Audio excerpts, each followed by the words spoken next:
கேள்வி என்னன்னா, ஒருவர் என்னை ஏமாற்றி விட்டார், எனக்கு நன்றாக தெரிகிறது. ஞானத்தின்படி நாலேஜின்படி பார்த்தா அவர்களை வெறுக்கக்கூடாது என்று தெரிந்தும் என் மனம் அவர்களை வெறுக்கிறது, நான் என்ன செய்வது?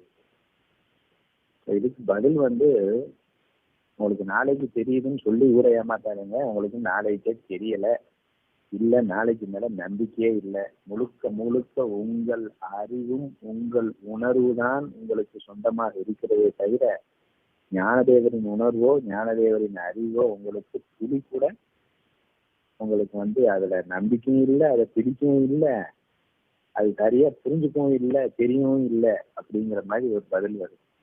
ஏன்னா ஒரு இடத்துல நான் நாலேஜ் எடுத்துட்டேன், இன்னொரு இடத்துல எடுக்க முடியலன்னு சொல்றது பொய்.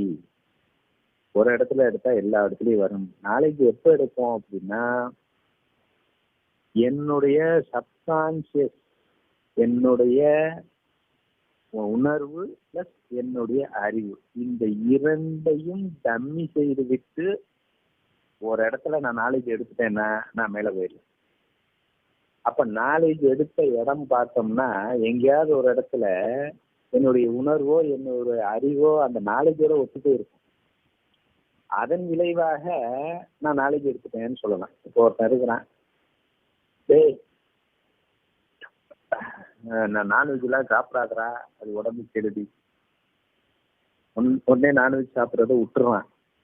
அவன் என்ன சொல்றான், நான்வெஜ் நான் சாப்பிட்றத விட்டேன் ஏன்னா நாலேஜ் படி அப்படிங்கிறான். அது நாலேஜ் படி விட்டானா இல்ல அவனுக்கு இருக்கிற உணர்வின் அடிப்படையிலயோ அறிவின் அடிப்படையிலயோ விட்டானான்னு பார்த்தா ஒரு உணர்வு அவனுக்கே இருந்திருக்கலாம். நம்ம ஏன்டா நான்வெஜ் சாப்பிட்டு இருக்கோம், இது வேற எவ்வளவு செலவாகுதே, இதை சாப்பிட்டா வேற நமக்கு வேற உடம்பு ஒத்துக்கல, அப்படி கண்டிப்பா சாப்பிடணுமா அப்படின்னு சொல்லிட்டு அவனுக்குள்ளே ஒரு உணர்வு இருந்திருக்கும். அதுக்கு நாளைக்கு தீனி போட்டு ஒரு கஞ்சாம்பட்டி இருக்கிறேன், சிம்பிள் லைஃப்டா, ரேஷன் சமைச்சா போதும்டா அப்படின்னு. ஆஹா, எல்லாம் கொடுத்து 50 ரூபா 100 ரூபா கொடுத்து அரிசி வாங்கலாம் வயிறு எரிஞ்சது, சிம்பிள் லைஃப்னு சொல்லிட்டாங்க, சூப்பர் அப்படின்னு அவன் மனம் ஏற்றுக்கொள்கிறது, அவன் அறிவு ஏற்றுக்கொள்கிறதுனா நாலேஜின் படி அல்ல. ஒன்ஸ் அகேன் அவன் அறிவு, அவன் செலவு செய்யக்கூடாது என்கின்ற அந்த அறிவும் அந்த உணர்வும் நாலேஜோடு ஒத்து போனது, அதனால் ஏற்றுக்கொள்ளப்பட்டது. இங்கேயும் நான் என் மகளை மன்னித்து விடுகிறேன், அவனை மன்னித்து விடுகிறேன், என்னை நான் மன்னித்து விடுகிறேன், அடுத்தவனை மன்னித்து விடுகிறேன், நண்பர்களை மன்னித்து விடுகின்றேன். ஆனால் எதிர் வீட்டுக்காரனை என்னால் மன்னிக்க முடியாது. அப்படின்னா இந்த மன்னிப்பு குணம் நாலேஜ்னு நினைச்சுக்கிறோம். இல்ல, இது பற்றில இருந்து வருகிறது. பற்றிலும் அகங்காரமும் அங்கே தீனி போடப்படுகிறது. ஸோ அதனால் நான் நாலேஜ்னு சொல்லிக்கிறேன் அப்படின்னு சொல்லி இங்க முடிச்சிருக்கோம்.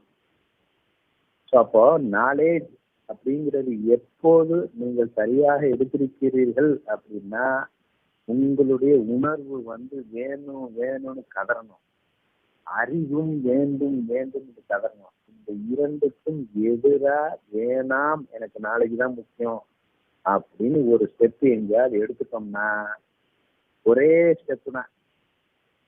அந்த வில்லன்கள்ல பார்ப்பான், ஹீரோ வருவான் ஒரு படத்துல, ஒருத்தன் வேகமா ஓடி வருவான் அவனை அடிக்க, அவன் அடிச்ச ஒரு அடி மீதி 50 பேரும் ஓடி போயிடுவான்.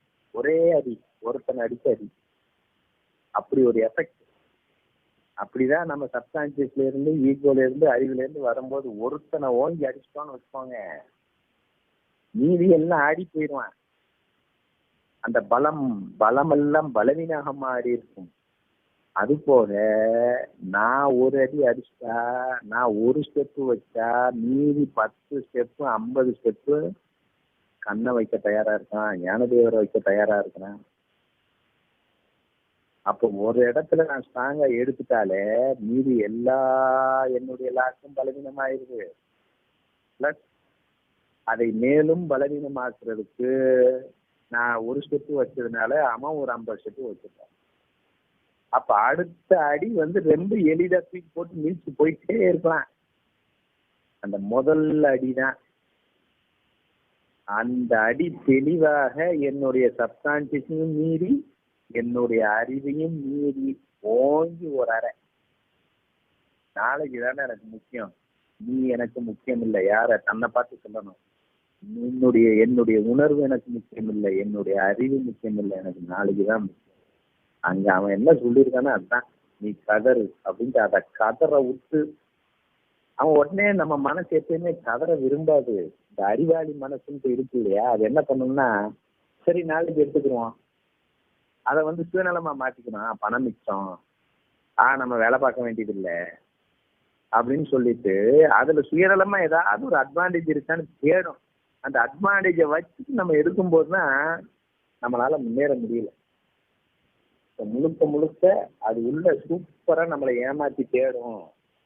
டீ சாப்பிடாதா உடம்புக்கு கெடுது அப்படின்னா டீக்கு வந்து மனசும் அறிவும் உயிரா போராடிட்டு இருக்கு. உடனே டீ சாப்பிடாதன்னா அதை எதிர்த்து எடுக்க மாட்டான். உடனே என்ன பண்ணுவான், நல்லது தானே, டீ சாப்பிடலன்னு எல்லாரும் என்ன புகழ்வாங்கல்ல, டீ சாப்பிடல எனக்கு பணம் மிச்சம் இல்ல, இது வேற காலையில எழுந்திரிச்சு டீ போட்டுக்கிட்டு எங்கேயாவது ஊருக்கு போனா டீன்னு அலைய வேண்டி கஷ்டப்பட வேண்டி இருக்கு, அந்த கஷ்டம் இல்லாம இருக்கலாம் இல்ல, ஆதலால் நான் நம்ம டீ ஆஃப் பண்ணிடுவோம். அப்ப நாலேஜ்ல வந்து லைஃப் எடுதான்னா இன்னொரு லைஃபை கொண்டு வந்து இந்த லைஃபை கம்மி பண்ணிக்கிறேன். இது நாலேஜ் அல்ல. கடைசியா பழி நாலேஜ் மேல போட்டுருவோம். அப்படி இல்லாம பூரணமாக இன்னொரு லைஃப்ஸை வச்சு எடுக்கக்கூடாது, நாலேஜை வச்சு அதை கதரை அடிச்சு தூக்கணும். அது தேடும். ஏதாவது ஒரு அட்வான்டேஜ் பத்தாதா, அதாவது ஒரு 50 ரூபா வந்து கண்டக்டர் ஏமாத்திட்டான் பஸ் கண்டக்டர்னா, சரி நம்ம ஃப்ரீ பஸ்ல எத்தனை தடவை போயிருக்கோம், இல்லை 50 ரூபா போனா என்ன, அப்ப தன்னை நான் ஏமாறவில்லை, நான் வந்து தானம் தான் கொடுத்துருக்கேன், நான் ஏமாறவில்லைன்னு ஒரு ஈகோ சாட்டிஸ்ஃபைட் ஆகி அதை பேக்கு பீஸா நாலேஜில் எடுக்கிறார். முழுமையாக உள்ள இருந்து உணர்வு கொந்தளிக்கும் போது இவன் என்ன சொன்னா, பட்டினத்தார் படுமனமே படு, அழு, கதறு, வேதனைப்படு, பற்று, ஆசை, ஈகோ, குடி, ஆனா நான் கிட மாட்டேன் அப்படின்னு சொல்லிட்டு அதை பிடிக்கும் போது அதை கன்வின்ஸ் பண்றதுக்கு அறிவை கொடுக்காம நாலேஜ் வச்சு அதை தெளிவா ஒரு அடி அடிச்சிட்டோம்னா அடுத்த ஸ்டெப்பு, அடுத்து மீதி 50 லாட்சும் கலங்கிடும். ஐயோ ஓங்கி அடிக்கிறானே, அடுத்து வர்றதுக்கே பயப்படும். இங்கிட்டு ஒரு ஸ்டெப்பு வச்சதுனால இவன் வேற நமக்கு பலம் கூடுது. அப்ப ஒரு அடி அடிச்சிட்டோம்னா என் பலம் 10 மடங்கு கூடுகிறது, எதிரிகளின் பலம் 10-50 மடங்கு பலவீனமாகிறது ஒரே அடியில. ஆனா அந்த ஒரு அடி சரியாக நாலேஜ்ல என் உணர்வுக்கும் என் அறிவுக்கும் எதிராக அடிச்சோம்னா மேல போயிடலாம். இதுதான் பதில் சொல்ல வந்தது. எனக்கு இன்னொரு ஆன்சர் பொதுவா சொல்லிதான் மெயின் ஆன்சரு. இன்னொரு ஆன்சர் ஏதாவது சொல்லணும்னா, இந்த வெறுப்புணர்வு இருக்குல்ல, இந்த வெறுப்பு அதாவது இங்க மன்னிச்ச இடம்னா விருப்பு, மன்னிக்காத இடம் வெறுப்பு. அப்ப அந்த வெறுப்பு வந்து ஏமாத்துறத பெருசுபடுத்துது, அவ்வளவுதான். அதே இந்த விருப்பு வந்து ஏமாத்துறது சிறுசுபடுத்துது. அப்போ ஒன் செகண்ட் இந்த விருப்பு வெறுப்பு பயங்கரமா இருக்கு. அப்போ ஒருத்தர் மட்டும் என்னால வந்து நாலேஜ் எடுக்க முடியுதுன்னா அவர்கள் மீது அதிகமான ஒரு வெறுப்பு இருக்கிறது, வேஷம் இருக்கிறது, பொறாமை இருக்கிறது. அது ஏற்கனவே அது இருக்க போய்னா இப்ப ஏமாத்துறது அங்க மேட்டர் இல்ல, ஏமாத்துறது ஒரு சாக்கு அவனிடம் வெறுப்பை காட்டுவதற்கு. ஏன்னா அவன்கிட்ட வெறுப்பு காட்டணும், அந்த வெறுப்பு இருக்கு, எதை வச்சு காட்டுறது, இன்னும் ஏமாத்திட்டான்ல ரொம்ப வசதி. அந்த மாதிரி அந்த வெறுப்பு இருக்கிறது. இங்கெல்லாம் நான் கரெக்டா இருக்கணும், இங்க விருப்பு இருக்கிறது. இங்க விருப்பினாலும் அங்க வெறுப்பினாலும் தான் நம்ம வந்து கஷ்டப்படுறோமே ஒழிய இந்த நாளைக்கு பைசா வேலை பார்க்கல. நாளைக்கு இல்லை, பூர்ணமா விருப்பம் எடுத்துக்கணும், வெறுப்பும் எடுத்துட்டு எல்லோரிடமும் ரோல் இருந்தா ரோலை பண்ணணும், ரோல் இல்லைன்னா சந்தோஷமா மன்னிச்சு கொடுக்கணும். ஸோ இதுதான் என்னுடைய ஆன்சர். புரிஞ்சதா?